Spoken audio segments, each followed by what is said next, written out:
हमारी पृथ्वी पर जीवन भले सदियों से रहा हो, पर इंसानों के इतिहास में एक पैटर्न हमेशा से देखने को मिला। पुरुषों का बोलबाला और महिलाओं को सीमित दायरे में रखना। आप आज ये जो थोड़ी सी आजादी पाई हैं, ये अभी कुछ सालों पहले ही मिली है, और इस आजादी में सबसे बड़ा योगदान एक इंसान का था। उनका नाम है डॉक्टर भीमराव अंबेडकर। अक्सर जब हम डॉक्टर B.R. अम्बेडकर का नाम लेते हैं तो लोग उन्हें अपनी इमेजिनेशन में एक अनुसूचित जाति के नेता के रूप में देखते हैं, पर अगर डॉक्टर B.R. अम्बेडकर ना होते तो आप आज भी कैद जैसी जिंदगी जी रही होती। जब 1947 में देश आजाद हुआ, तब महिलाओं के पास बहुत सीमित अधिकार थे, पर बाबा साहब चाहते थे कि पुरुष और महिलाओं में बराबरी के अधिकार हो।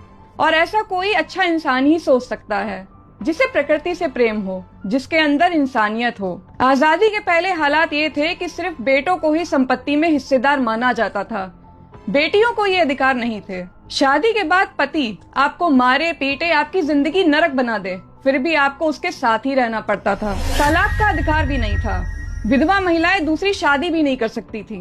पर पुरुष एक पत्नी के रहते हुए भी और भी कर सकते थे, और पत्नी को ये झेलना पड़ता था क्योंकि उनके पास कानूनी अधिकार नहीं थे। यही सब बाबा साहब बदलना चाहते थे। इसीलिए उन्होंने नेहरू सरकार में हिंदू कोड बिल का मसौदा तैयार किया था, पर इस बिल का बहुत विरोध हुआ।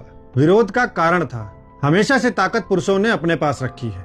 उन्हें डर था कि इस बिल से महिलाओं को संपत्ति में हिस्से का अधिकार मिल जाएगा, तलाक देने का भी अधिकार मिल जाएगा, पुरुष कई शादियां भी नहीं कर पाएंगे और विधवा महिलाएं भी दूसरी शादी कर पाएंगी। इस तरह से कई अधिकार महिलाओं को मिल जाएंगे। कुल मिलाकर अगर महिलाएं ना करना सीख गईं, तो पुरुषों का उन पर से कंट्रोल खत्म हो जाएगा। पर बाबा साहब अड़े थे इस बिल को पास करवाने में। ऐसा कई अध्ययनों से पता चला है कि नेहरू जी विरोध को देखते हुए डर रहे थे, इसीलिए इस बिल को टाल रहे थे। अब यहाँ कोई साधारण नेता होता तो क्या करता?